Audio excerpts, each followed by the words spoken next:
Hello everyone, ನಾನು ನಿಮ್ಮ RJ angry bird. ಇವತ್ತು ನಾವು ಸೆಕೆಂಡ್ PUC ನಲ್ಲಿ ಬರೋ ಇಂಗ್ಲಿಷ್ ಸಬ್ಜೆಕ್ಟ್ನಲ್ಲಿ ಇರೋ ವೆನ್ ಯು ಆರ್ ಓಲ್ಡ್, ಇದು ಕರ್ನಾಟಕ ಸ್ಟೇಟ್ ಸಿಲೆಬಸ್ ಆಗಿರತ್ತೆ ರೀ. ಇದ್ರದ್ದು ಪೂರ್ತಿ ವಿಡಿಯೋ ಕನ್ನಡದಲ್ಲಿ ಎಕ್ಸ್ಪ್ಲೈನ್ ಮಾಡ್ಕೊತ ಹೋಗೋಣ.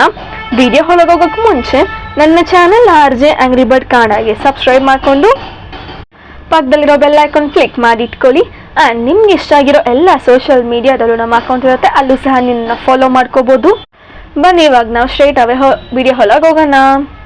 ವೆನ್ ಯು ಆರ್ ಓಲ್ಡ್, ಈ ಸ್ಟೋರಿ ಲೈಕ್ ಯಾವುದ್ರ ಬಗ್ಗೆ ಅಂದರೆ, ಮನುಷ್ಯ ಅಂತ ಒಬ್ಬ ಹುಟ್ಟಿದಾನಂದರೆ ಅವ್ನು ಯಾವತ್ತೇ ಒಂದಿನ ಆದರೂ ಓಲ್ಡ್ ಆಗಲೇಬೇಕು.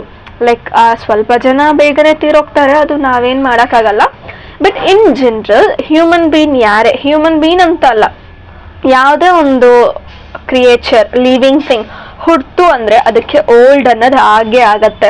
ಇಲ್ಲಿ ಸ್ಪೆಸಿಫಿಕ್ ಆಗಿ ನಮ್ಮ ಆಥರ್ ಅವರು WB ಈಟ್ಸ್ ಅಂತ, ಇವರು ಹ್ಯೂಮನ್, ಅದು ಮೈನ್ ಆಗಂದರೆ ಫೀಮೇಲ್ನ ಲೈಕ್ ಓಲ್ಡ್ ಆದರೆ ಅವ್ರಿಗೆ ಎಂಥ ಫೀಲಿಂಗ್ ಇರುತ್ತೆ, ಅವರ ಅನಿಸಿಕೆ ಏನು, ಮತ್ತು ಅವ್ರಿಗೇನೆಲ್ಲ ಬೇಕಾಗಿರುತ್ತೆ, ಬಟ್ ಆ ಟೈಮಲ್ಲಿ ಏನೆಲ್ಲ ಸಿಗತ್ತೆ ಅನ್ನೋದನ್ನ ನನಗೆ ಎಕ್ಸ್ಪ್ಲೈನ್ ಮಾಡ್ಕೊತ ಹೋಗಿದ್ದಾರೆ. ಈ WB ಈಟ್ಸ್ ಅಂದರೆ ವಿಲಿಯಂ ಬಟ್ಲರ್ ಈಟ್ಸ್ ಅಂತ. ಇವರೊಂದು ಐರಿಷ್ ಪೋಯೆಟ್ ಆಗಿರ್ತಾರೆ, ಮತ್ತು ಇಂಗ್ಲೀಷಲ್ಲಿ ಗ್ರೇಟೆಸ್ಟ್ ಪೋಯೆಟಲ್ಲಿ ಇವರು ಒಬ್ಬರಾಗಿರ್ತಾರೆ. ಮತ್ತು ಇವ್ರಿಗೆ ಬಂದು ನೋಬೆಲ್ ಪ್ರೈಸು ಸಹ ಸಿಕ್ಕಿರುತ್ತೆ 1923 ಇನ್ ಸೆನ್ಸ್ ನಮಗೆ ವಾಟ್ಸ್ ದಟ್ ಇಂಡಿಪೆಂಡೆನ್ಸ್ ಎಲ್ಲ ಸಿಗೋಕ್ಕೆ ಮುಂಚೆನೇ ಅವ್ರಿಗೆ ನೋಬೆಲ್ ಪ್ರೈಸ್ ಅನ್ನೋದು ತುಂಬ ಸಿಕ್ಬಿಟ್ಟಿದೆ. ಐ ಮೀನ್ ತುಂಬ ಅಂದರೆ ಅವ್ರಿಗೆ ಅವಾಗಲೇ ಸಿಕ್ಕಿದೆ ಅಂತ. ಆ್ಯಂಡ್ ಇವ್ರ ಪೋಯೆಟ್ರಿಕೆಲ್ಲ ಹೇಗಿರುತ್ತೆ ಅಂದರೆ ಲವ್ ಬಗ್ಗೆ ಜಾಸ್ತಿ ಇರುತ್ತೆ. ಮೋಸ್ಟ್ ಆಫ್ ದಿ ವರ್ಲ್ಡಲ್ಲಿ ಲೈಕ್ ನಮ್ಮ ವಿಲಿಯಂ ಶೇಕ್ಸ್ಪಿಯರ್ ಅವ್ರು ಹೆಂಗೆ ಬರೀ ಲವ್ ಬಗ್ಗೆನೇ ಬರೀತಾರೆ, ಅದು ರೋಮಿಯೋ ಜೂಲಿಯಟ್ ಅಂದರೆ ಎಲ್ಲರೂ ಮನಸ್ಸೇ ಮರೆತು ಬಿಡ್ತಾರಲ್ವ, ಹಾಗೆ ಇವರಲ್ಲೂ ಲೈಕ್ ಇವರು ಲವ್ ಬಗ್ಗೆ ಜಾಸ್ತಿ ಪೋಯಮ್ನೆಲ್ಲ ಬರೀತಿದ್ರು ಅಂತ. ನಿಮ್ಮ ಟೆಕ್ಸ್ಟ್ ಬುಕ್ಕಲ್ಲಿ ಪ್ರೀ ರೀಡಿಂಗ್ ಆ್ಯಕ್ಟಿವಿಟಿ ಅಂತ ಒಂದು ಕೊಟ್ಟಿರ್ತಾರೆ, ಅದು ನೀವು ಯಾವತ್ತೂ ಮೋಸ್ಟ್ಲಿ ನೋಡಿರಲ್ಲ, ಬಟ್ ಈ ಚಾಪ್ಟ್ರಲ್ಲಿ ನೋಡಿ. ಫಸ್ಟ್ ಪಾಯಿಂಟ್ ಏನು ಅಂದರೆ, is there any difference between love and infatuation ಅಂತ. ಆ್ಯಕ್ಚುಲಿ ಈ ವಿಡಿಯೋ ನೋಡೋರು ಎಲ್ಲರೂ ಟೀನೇಜ್ ಎಲ್ಲ ಇರ್ತೀರ, ಮೋಸ್ಟ್ ಆಫ್ ದಿ ಪೀಪಲ್ಗೆ ಈ ಮೆಚ್ಯೂರಿಟಿ ಅಂತೂ ಇರೋಲ್ಲ. ಲೈಕ್ ಲವ್ ಯಾವುದು, ಇನ್ಫ್ಯಾಕ್ಚುಯೇಷನ್ ಯಾವುದು ಅಂತ. ಇನ್ಫ್ಯಾಕ್ಚುಯೇಷನ್ ಲವ್ ಅಂದ್ಕೊಂಡು ಲೈಫ್ನ ಹಾಳು ಮಾಡ್ಕೊತಾರೆ. ಬಟ್ ಟ್ರೂ ಲವ್ ಇಲ್ಲ ಅಂತ ಬ್ಲೇಮ್ ಮಾಡೋದಿಲ್ಲ, ಟ್ರೂ ಲವ್ ಇರುತ್ತೆ, but most of the things ಬಂದು ಕ್ರಶ್ ಆಗಿರುತ್ತೆ, ಇನ್ಫ್ಯಾಕ್ಚುಯೇಷನ್ಸ್ ಆಗಿರುತ್ತೆ. ಅದನ್ನ ನೀವು ಲವ್ ಅಂದ್ಕೊಂಡು ನಿಮ್ಮ ಲೈಫ್ನ ನೀವೇ ಹಾಳು ಮಾಡ್ಕೊತೀರ ಅಷ್ಟೇ. ಅದ್ರ ಬಗ್ಗೆ ಇನ್ ಡೆಪ್ತ್ ಏನು ಹೋಗಂಗಿಲ್ಲ. ಆ್ಯಂಡ್ ಸೆಕೆಂಡ್ ಪಾಯಿಂಟ್ ಏನು ಅಂದರೆ, do you think perception of love changes has one get older? ಹಂಗಂದ್ರೆ ಲೈಕ್ ಒಬ್ಬರು ವಯಸ್ಸು ಆಗ್ತಾನೆ ಹೋಗ್ತಿದೆ ಅಂದರೆ ಅವ್ರ ಮೇಲಿರೋ ಲವ್ ಚೇಂಜ್ ಆಗತ್ತಾ ಅನ್ನೋದು ನಿಮ್ಮ ಪರ್ಸ್ಪೆಕ್ಷನ್ ಏನು ಅಂತ ಕೇಳಿದ್ದಾರೆ. ಸೊ ನೀವು ಈ ಚಾಪ್ಟರ್ ಓದಿ ಮುಗಿಸ್ಬೇಕಾದ್ರೆ ಇದ್ರದ್ದು ಡಿಫ್ರೆನ್ಸ್ ಮತ್ತು ಈ ಪರ್ಸ್ಪೆಕ್ಷನ್ ಆಫ್ ಲವ್ ಅನ್ನೋದು ಏನು ಅಂತ ನಿಮಗೆ ಗೊತ್ತಾಗಿರುತ್ತೆ. ಆ್ಯಂಡ್ ಲವ್ ಆ್ಯಂಡ್ ಇನ್ಫ್ಯಾಕ್ಚುಯೇಷನ್ಗೆ ಒಂದು ಪುಟಾಣಿ ಲೈನ್ಸ್ ಎಲ್ಲ ಒಂದು ಓದಿದ್ದೆ, ಅದನ್ನ ನಾನು ಹೇಳ್ತೀನಿ. ಲೈಕ್ ಏನಂದರೆ, ಇನ್ಫ್ಯಾಕ್ಷನ್ ಅಂದರೆ when you find someone who is absolutely perfect.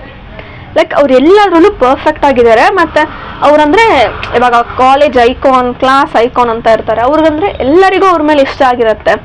So ಅದೆಲ್ಲ ಅವ್ರಿಗೂ ಇಷ್ಟ ಆಗಿದೆ, ಸೊ ನನಗೂ ಇಷ್ಟ ಆಗುತ್ತೆ ಅನ್ನೋದು.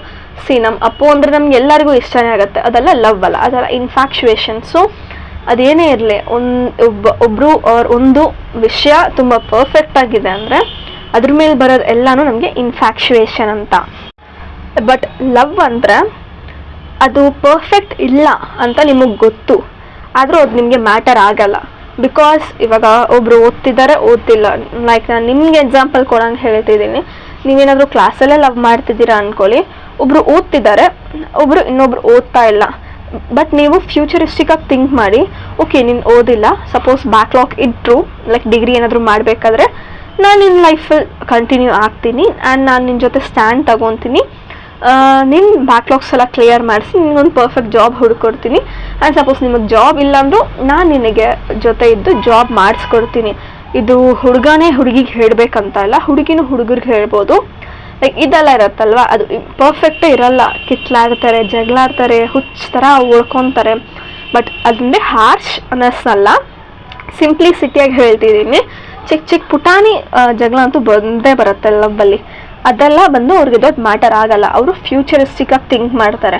ಇಲ್ಲ ನಮ್ಮಪ್ಪ ಹೊಡಿತಾರೆ, ಇಲ್ಲ ನನಗೆ ಆಗಲ್ಲ, ನಿನ್ಗೆ ಇದು ಕೊಡ್ಸೋಕ್ಕಾಗಲ್ಲ, so I can't be with you, ನಂಗೆ ಇದು ಬೇರೆಯವ್ರು ಕೊಡಿಸ್ತಾರೆ, so I am moving out with them. ಅದೆಲ್ಲ ಬಂದು ಲೈಕ್ ಇಂಪರ್ಫೆಕ್ಟ್ ಆಗುತ್ತೆ. ಆ್ಯಂಡ್ ಅದನ್ನೆಲ್ಲ ಲವ್ ಅಂತ ಕನ್ಸಿಡರ್ ಮಾಡೋಕ್ಕಾಗಲ್ಲ. ಅದೆಲ್ಲ ಬೇರೆಯೇ ವರ್ಡ್ಸ್ ಇದೆ, ಲೈಕ್ ಲೆಸ್ ಅನ್ಬೋದು, ಇಲ್ಲ ಬೇರೆಯೇ ವರ್ಡ್ಸ್ ಇನ್ನೂ ಬೇಜಾರಿದೆ, ಅದ್ರಲ್ಲಿ ಬರುತ್ತೆ ಅಷ್ಟೇ. ಇವಾಗ ಮೋಸ್ಟ್ಲಿ ನಾವು first one like love and ಇನ್ಫ್ಯಾಕ್ಚುಯೇಷನ್ಗೆ ಡಿಫ್ರೆನ್ಸ್ ಏನು ಅಂತ ಮೋಸ್ಟ್ಲಿ ಗೊತ್ತಿರುತ್ತೆ ಅಂದ್ಕೊಂಡಿದ್ದೀನಿ. ಆ್ಯಂಡ್ ಸೆಕೆಂಡ್ ಥಿಂಗ್ ಏನಂದರೆ ಲೈಕ್ ಒಬ್ಬರಿಗೆ ವಯಸ್ಸು ಆದ್ರೂ ಸ್ಟಿಲ್ ಅವ್ರ ಮೇಲೆ ನಮಗೆ ಲವ್ ಇರುತ್ತಾ, ಆ ಲವ್ ಚೇಂಜ್ ಆಗೋದಿಲ್ವಾ? ನಮ್ಮ ಪರ್ಸ್ಪೆಕ್ಷನ್ ಆಫ್ ಲವ್ ಏನು ಅಂತ. ಅಪ್ಪ ಅಮ್ಮ ಅಂದರೆ ಎಲ್ಲರಿಗೂ ಇಷ್ಟ ಆಗುತ್ತೆ. ಅವ್ರು ಸುಮ್ಮನೆ ಇನ್ಸ್ಟಾ ಸ್ಟೇಟಸ್ ಹಾಕ್ತಾರೆ. Like I am sorry for the disturbance, ಅದು ಬೇರೆ ಕಡೆಯಿಂದನೂ ಬರ್ತಾ ಇದೆ. ಆ್ಯಂಡ್ ಲೈಕ್ ಇನ್ಸ್ಟಾದಲ್ಲಿ ಸ್ಟೇಟಸ್ ಹಾಕೋದಿರಲಿ, ಇಲ್ಲ ವಾಟ್ಸಪ್ಪಲ್ಲಿ ಸ್ಟೇಟಸ್ ಹಾಕೊಳ್ಳೋದಲ್ಲಿ ಅದೆಲ್ಲ ಏನಿಲ್ಲ. ಲವ್ ಅಂದರೆ ಅಪ್ಪ ಅಮ್ಮ ಅಂದರೆ ನಮ್ಗೆ ಇಷ್ಟ ಆಗಿರತ್ತೆ. ಒಬ್ಬೊಬ್ರಿಗೆ ಅಪ್ಪ ಅಂದರೆ ತುಂಬ ಇಷ್ಟ ಇರುತ್ತೆ, ಅಮ್ಮ ಅಂದರೆ ತುಂಬ ಇಷ್ಟ ಆಗಿರುತ್ತೆ.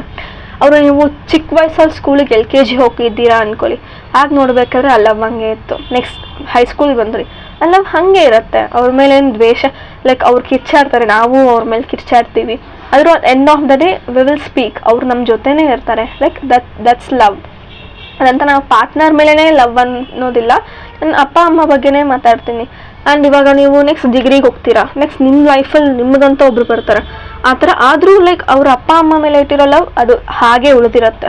ಸೊ ಆ ಪರ್ಸ್ಪೆಕ್ಷನ್ ಆಫ್ ಲವ್ ಒಬ್ಬರು ಏಜ್ ಆಗ್ತಾನೇ ಇದ್ದಾರೆ ಅಂದ್ಬಿಟ್ಟು ಅದು ನಮಗೆ ಲವ್ ಏನು ಕಡಿಮೆ ಆಗಲ್ಲ. ಅದು ಮೇ ಬಿ ಜಾಸ್ತಿ ಆಗ್ಬೋದು, ಇಲ್ಲ ಹಂಗೆ ಇರ್ಬೋದು, ಬಟ್ ಕಡಿಮೆ ಅಂತೂ ಆಗೋದೇ ಇಲ್ಲ. ಅದೆಲ್ಲ ಸ್ವಲ್ಪ ರೇರ್ ಸಿನಾರಿಯೋ. ಲೈಕ್ ಒಬ್ರೊಬ್ರು ಪೇರೆಂಟ್ಸ್ ಪ್ರಾಪರ್ ಇರಲ್ಲ, ಅವರ ಮಕ್ಳ ಮೇಲೇ harassment in sense mental pressure, physical pressure ಎಲ್ಲ ಕೊಡ್ತಾರೆ. ಅದೆಲ್ಲ ಬಿಟ್ಟಾಕಿ in general parents always love us. And ನಾವು ಗೊತ್ತಿಲ್ಲ ಅಂದರೂ ನಾವು ನಮ್ಮ ಪೇರೆಂಟ್ಸ್ನ ಲವ್ ಮಾಡ್ತೀವಿ. ಇದರಲ್ಲಿ ನಮ್ಮ ಆಥರ್ ಲೈಕ್ ಹೇಗೆ ಆ ಲೈನ್ಸ್ನ ಸ್ಟಾರ್ಟ್ ಮಾಡ್ಕೊತಿದ್ದಾರೆ ಅಂದರೆ, when you are old and grey and full of sleep and nodding by the fire. Like ನಿನಗೆ ಓಲ್ಡ್ ಆಗಿದೆ ಮತ್ತು ನಿನ್ನ ತಲೆ ಪೂರ್ತಿ ಕೂದಲಿದೆ ಆ್ಯಂಡ್ ನಿನ್ನಿಂದ ಲೈಕ್ ಸ್ಲೀಪ್ ಅಂತ ಬರ್ತಾನೆ ಇದೆ. ಬಿಕಾಸ್ ಸ್ಲೀಪ್ ಅಂದರೆ ಯಾವಾಗಲೂ ಒಂಥರ ಸುಸ್ತಾಗಿರತ್ತಲ್ವ, ಸ್ವಲ್ಪ ಏಜ್ ಆಗಿರೋರಿಗೆ ಯಾವಾಗಲೂ ಒಂಥರ ರೆಸ್ಟ್ ತಗೋಬೇಕು ಅಂದ್ಕೊಂಡೇ ಇರ್ತಾರೆ, ಯಾವಾಗಲೂ ಮಲ್ಕೊಂಡೇ ಇರಬೇಕು ಅಂದ್ಕೊತಾರೆ, ಆ ಥರ ಇತ್ತಲ್ವ. And nodding by the fire ಅಂದರೆ ಯಾವಾಗ ನನಗೆ ಫೈರ್ ಬರುತ್ತೆ ಇನ್ ಸೆನ್ಸ್ ಲೈಕ್ ಡೆತ್ ಬರುತ್ತೆ ಅಂತ ವೆಯ್ಟ್ ಮಾಡ್ತಿರ್ತೀಯ ಅಲ್ವಾ, ಆ ಟೈಮ್ ಅದರಂತ ಮೆನ್ಷನ್ ಮಾಡ್ಕೊತಿದ್ದಾರೆ. ಆ ಟೈಮಲ್ಲಿ ನಿನಗೆ ಈ ಬುಕ್ ಸಿಕ್ಕಿದ್ರೆ ಎತ್ಕೊಂಡು ಕುತ್ಕೊಂಡು ಮೆಲ್ಲಿಗೆ ಓದಕ್ಕೆ ಸ್ಟಾರ್ಟ್ ಮಾಡು. ಲೈಕ್ ಇದು ಒಂದು ಪೋಯಟ್ ಬಂದು ಆ ಓಲ್ಡ್ ವುಮೆನ್ಗೆ ಹೇಳ್ಕೊತಿದ್ದಾರೆ, ನಮಗಲ್ಲ ರೀ, ಆ ಓಲ್ಡ್ ವುಮೆನ್, ಅದು ಯಾರು ಓದ್ತಿದ್ದಾರೋ ಅವರಿಗೆ. ಲೈಕ್ ಈ ಸೆಂಟೆನ್ಸ್ ಎಲ್ಲ ಒಬ್ರಿಗೆ ಲೆಟರ್ ಬರೆದಿದ್ರೆ ಹೆಂಗಿರುತ್ತೆ ಹಂಗೆ ಇರುತ್ತೆ. ಆ್ಯಂಡ್ ಸ್ಲೋಲಿ ಓದಕ್ಕೆ ಸ್ಟಾರ್ಟ್ ಮಾಡು. ನಿನಗೆ ಯಾವತ್ತೂ ಗೊತ್ತಿರಲಿಲ್ಲ ಅಲ್ವಾ ನಿನ್ನ ಆ ಬ್ಯೂಟಿಫುಲ್ ಸಾಫ್ಟ್ ಲುಕ್ಕಲ್ಲಿ ಇಂಥ ಡೀಪ್ ಶ್ಯಾಡೋಸ್ ಬಿದ್ದಿರತ್ತೆ ಅಂತ. ಬಿಕಾಸ್ ಅವರು ಫಸ್ಟ್ ಇಷ್ಟಪಟ್ಟಿರ್ಬೇಕಾದ್ರೆ ಒಂಥರ ಇವಾಗ ಯಾರೇ ಇರಲಿ ಇನ್ ವಾಟ್ ದಟ್ ಅಡಲ್ಹುಡ್ ಟೀನೇಜಲ್ಲೆಲ್ಲ ಅವರು ಕಣ್ಣಲ್ಲಿ ಒಂಥರ ಮಿಂಚಿರುತ್ತೆ. ಮಿಂಚಂದರೆ ಪವರ್, ಏನಾದರೂ ಒಂದು ಮಾಡಬೇಕು, ನೆಕ್ಸ್ಟ್ ಲೈಫಲ್ಲಿ ಏನು ಮಾಡಬೇಕು ಅಂತ ಒಂದು ನೆಕ್ಸ್ಟ್ ಅಂತ ಒಂಥರ ಥಿಂಕ್ ಮಾಡ್ತಾನೆ ಇರ್ತಾರೆ. ಆ ಸ್ಪಾರ್ಕ್ನೆಸ್ ಇರುತ್ತೆ, ಅದೊಂಥರ ಸಾಫ್ಟಾಗಿರುತ್ತೆ. ಆದರೆ ಒಂದು ಸ್ವಲ್ಪ ಸರ್ಟನ್ ಟೈಮೆಲ್ಲ ಆದಮೇಲೆ ಕಣ್ಣಲ್ಲೆಲ್ಲ ಒಂಥರ ರೆಡ್ ರ್ಯಾಷಸ್ ಬರೋಕ್ಕೆ ಸ್ಟಾರ್ಟ್ ಆಗುತ್ತೆ. ಬಿಕಾಸ್ ಪೇರೆಂಟ್ಸಲ್ಲಿ ನೋಡಿದ್ರೆ ಅವ್ರು ಅಷ್ಟು ಕಷ್ಟಪಟ್ಟು ಎಲ್ಲ ವರ್ಕ್ ಮಾಡಿರ್ತಾರೆ. ಸೊ ಅವ್ರ ಕಣ್ಣಲ್ಲಿ ಪೂರ್ತಿ ಡೀಪ್ ಶ್ಯಾಡೋಸ್ ಬಚ್ಚಿಕೊಂಡಿರುತ್ತೆ, ಅದು ನಮ್ಗೆ ಯಾರು ಗೊತ್ತಾಗಲ್ಲ. ಆ ಥರ ನಿನ್ನ ಕಣ್ಣಲ್ಲಿ ಅಷ್ಟು ಡೀಪ್ ಶ್ಯಾಡೋಸ್ ಇದೆ ಅಂತ ಹೇಳ್ತಿದ್ದಾರೆ. ಈ ಪ್ರಪಂಚದಲ್ಲಿ ಎಷ್ಟೊಂದು ಜನ ನಿನ್ನ ಇಷ್ಟಪಟ್ಟಿದ್ದಾರೆ, ನಿನ್ನ ಬ್ರೇವ್ನೆಸ್ಗೆ, ನಿನ್ನ ಗ್ರೇಸ್ಫುಲ್ನೆಸ್ಗೆ, ಆ್ಯಂಡ್ ನಿನ್ನ ಎಷ್ಟೋ ಜನ ಬ್ಯೂಟಿಫುಲ್ ಆಗಿದೆಯಾ ಅಂತ ಲವ್ ಮಾಡಿದ್ದಾರೆ. ನಿಜನೂ ಸುಳ್ಳು, ಆದರೆ ನಾನು ಒಬ್ಬನೇ ಈ ಜಗತ್ತಲ್ಲಿ, ನಾನು ಒಬ್ಬನೇ ನಿನ್ನ ಸೋಲಿಗೆ ವ್ಯಾಲ್ಯೂ ಕೊಟ್ಟಿರೋದು, ನಿನ್ನ ಸೋಲ್ಗೆ ನಾನು ಪ್ರೀತಿ ಮಾಡಿರೋದು. ಆ್ಯಂಡ್ ನಿನ್ನ ಫೇಸಲ್ಲಿ ಒಂದು ಚಿಕ್ಕ ಚೇಂಜಸ್ ಏನಾದರೂ ಆದರೂ ಸಹ ನನಗೆ ಗೊತ್ತಾಗ್ಬಿಡುತ್ತೆ. ಬಿಕಾಸ್ ನಾನು ಅಷ್ಟು ನಿನ್ನ ಡೀಪಾಗಿ ಲವ್ ಮಾಡ್ತಿದ್ದೆ ಅಂತ ಮೆನ್ಷನ್ ಮಾಡ್ಕೊತಿದ್ದಾರೆ. ಆ್ಯಂಡ್ ಇವಾಗ ನಿನಗೆ ಆ ಪ್ರೀತಿ ಎಲ್ಲ ಏನೂ ಇಲ್ಲ, ನಿನ್ನ ಬ್ಯಾಕ್ ಪೂರ್ತಿ ಬೆಂಡ್ ಆಗಿದೆ, ಅಷ್ಟು ಮುತ್ಕಿ ಆಗಿದೆಯಾ. ಆ್ಯಂಡ್ ನನ್ನ ಕಣ್ಣಲ್ಲಿ ಏನೋ ಒಂದು ಸ್ಯಾಡ್ನೆಸ್ ಜಾಸ್ತಿನೇ ಉಳ್ಕೊಂಡಿದೆ. ಅದರಿಂದ ಹೇಗೆ ಆಚೆ ಬರೋದು ಅಂತ ನೀನು ಟ್ರೈ ಮಾಡ್ತಾ ಇದೀಯಾ. ಆ್ಯಂಡ್ ನಾನು ನಿನ್ನ ಲವ್ ಮಾಡೋದಕ್ಕೋಸ್ಕರ ಮಳೆಗಳ ದಾಟಿ ಎಲ್ಲೋ ಒಂದು ಮೂಲೆ ಕ್ರೌಡಾಗಿರೋ ಸ್ಟಾರ್ಸ್ನ ನಾನು ಯಾವತ್ತೂ ನಿನ್ನ ನೋಡ್ತಾನೆ ಇರ್ತೀನಿ ಅನ್ನೋ ಥರ ಇದನ್ನ ಫಿನಿಷ್ ಮಾಡಿದ್ದಾರೆ. So moral of the stories, ಇವ್ರು ಬಂದು ಅವ್ರ ಲಬ್ಬರ್ಗೆ ಲೆಟರ್ ಬರೆದಿದ್ದಾರೆ, ಲೆಟರ್ ಆರ್ ಬುಕ್. ಆ ಬುಕ್ನ ಅವರು ಓಲ್ಡ್ ಏಜ್ ಇರಬೇಕಾದ್ರೆ ಎತ್ತಿ ಓದಬೇಕಾದ್ರೆ ಅವ್ರಿಗೆ ನೆನಪಾಗೋ ಥಿಂಗ್ಸ್. ಲೈಕ್ ಆ ಟೈಮಲ್ಲಿ ಅವ್ರಿಗೆ ಯಾರು ಪ್ರೀತಿ ಮಾಡೋಕ್ಕಿರಲ್ಲ, ಅವ್ರಿಗೆ ಲೈಕ್ ಅವ್ರಿಗೆ ಯಾವಾಗ ಸಾವು ಬರುತ್ತೆ ಅಂತ ಅವರೇ ವೆಯ್ಟ್ ಮಾಡ್ಕೊಂಡಿರ್ತಾರೆ. ಸಾವು ಬಂದರೆ ಬೇಗನೆ ಹೋಗ್ಬಿಡೋಣ, ನೀನು ನರಕದಲ್ಲಿ ಯಾಕಿರಬೇಕು ಅನ್ನೋದಿರುತ್ತೆ. ಅವ್ರ ಜೊತೆ ಯಾರು ಮಾತಾಡೋಕ್ಕೆ ಯಾರು ಪ್ರಯತ್ನ ಪಡಲ್ಲ. ಅವ್ರಂದರೆ ಹಾಗೆ ಇರಲಿ ಬಿಡು ಅಂತ, ಮೂಳೆಯಲ್ಲೆಲ್ಲೋ ಇರಲಿ ಅಂತ. ನಾಟ್ ಎವ್ರಿವೇರ್ ಬಟ್ ಸಮ್ ಪ್ಲೇಸಸಲ್ಲಿ ಅದು ಇವಾಗಲೂ ನಡೀತಿದೆ. ಅದ್ರ ಬಗ್ಗೆ ಎಲ್ಲ ಹೇಳಿದ್ದಾರೆ. ಸೊ ಇದರಲ್ಲಿ ಇನ್ನೇನು ಬೇರೆ ಟಾಪಿಕ್ಸ್ ಇಲ್ಲ. ಸೊ ನನ್ನ ಪ್ರಕಾರ ಒಂದು ಮಾತು ಏನು ಅಂದರೆ, ಚಿಕ್ಕ ವಯಸ್ಸಲ್ಲಿ ನಿಮ್ಮ ಅಜ್ಜಿ ತಾತ ನಿಮ್ಮ ಜೊತೆ ಇದ್ದಿರ್ತಾರೆ, ಇಲ್ಲ ಅಂದರೂ ದೂರ ಇದ್ದಿರ್ತಾರೆ. ಅವ್ರ ಹತ್ರ ಹೋಗಿ ಅವಾಗ ಫೋನೆಲ್ಲ ಏನೂ ಇದ್ದಿರಲ್ಲ, ನೀವು ಹೋಗಿ ಆರಾಮ್ಸೆ ಕುತ್ಕೊಂಡು ಅಷ್ಟೊತ್ತು ಅವ್ರು ಹೇಳೋ ಕತೆಗಳನ್ನೆಲ್ಲ ಕೇಳ್ಕೊಂಡಿರ್ತೀರ.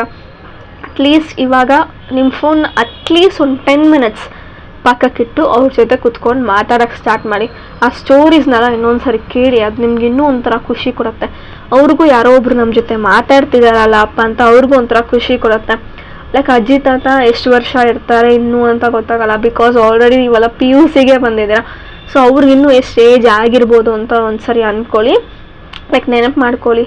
ಸೊ ದಟ್ ನಿಮಗೂ ಅವ್ರ ವ್ಯಾಲ್ಯೂ, ಲೈಕ್ ಒಬ್ರು ಹೋದ್ಮೇಲೆ ನಾವು ವ್ಯಾಲ್ಯೂ ತೊಗೊಳೋದು ಬೇಡ, ಅವರು ಇರಬೇಕಾದ್ರೆ ಅವ್ರು ವ್ಯಾಲ್ಯೂಬಲ್ ಆಗಿ ನಾವು ನೋಡ್ಕೋಬೇಕು. ಸೊ ಇಷ್ಟೇ ನನ್ನ ಪ್ರಕಾರ ಒಂದು ಮಾತು. ಇಷ್ಟಕ್ಕೆ ನಾನು ನನ್ನ ವಿಡಿಯೋ ಏನು ಮಾಡ್ಕೊತಿದ್ದೀನಿ. ಇದ್ರದ್ದು ಇಂಪಾರ್ಟೆಂಟ್ ಕ್ವಶನ್ಸ್ ಏನೆಲ್ಲ ಇದೆಯೋ ಅದು ನಮ್ಮ ಇನ್ಸ್ಟಾಗ್ರಾಮಲ್ಲಿ ನಮ್ಮ ಟೆಲಿಗ್ರಾಮ್ ಚಾನಲಲ್ಲಿ ಸಿಗುತ್ತೆ. ಆ್ಯಂಡ್ ಇದೇ ಥರ ನಿಮಗೆ ಬೇರೆ ವಿಡಿಯೋ ಬೇಕು ಅಂದರೆ ಫಸ್ಟ್ ನೀವು ಈ ವಿಡಿಯೋಗೊಂದು ಲೈಕ್ ಕೊಟ್ಟು ನಿಮ್ಮ ಫ್ರೆಂಡ್ಸಿಗೆ ಆದಷ್ಟು ಶೇರ್ ಮಾಡಿಬಿಟ್ಟು ನನ್ನ ಚಾನಲ್ RJ Angry Bird ಕನ್ನಡಗೆ ಸಬ್ಸ್ಕ್ರೈಬ್ ಮಾಡಿಕೊಂಡು ಪಕ್ಕದಲ್ಲಿರೋ ಬೆಲ್ ಐಕನ್ ಕ್ಲಿಕ್ ಮಾಡಿ ಇಟ್ಕೊಳ್ಳಿ. ನಿಮ್ಗೆ ಇಷ್ಟ ಆಗಿರೋ ಎಲ್ಲ ಸೋಷಿಯಲ್ ಮೀಡಿಯಾದಲ್ಲೂ ನಮ್ಮ ಅಕೌಂಟ್ ಇರುತ್ತೆ, ಅಲ್ಲೂ ಸಹ ನೀವು ನನ್ನ ಫಾಲೋ ಮಾಡ್ಕೋಬೋದು.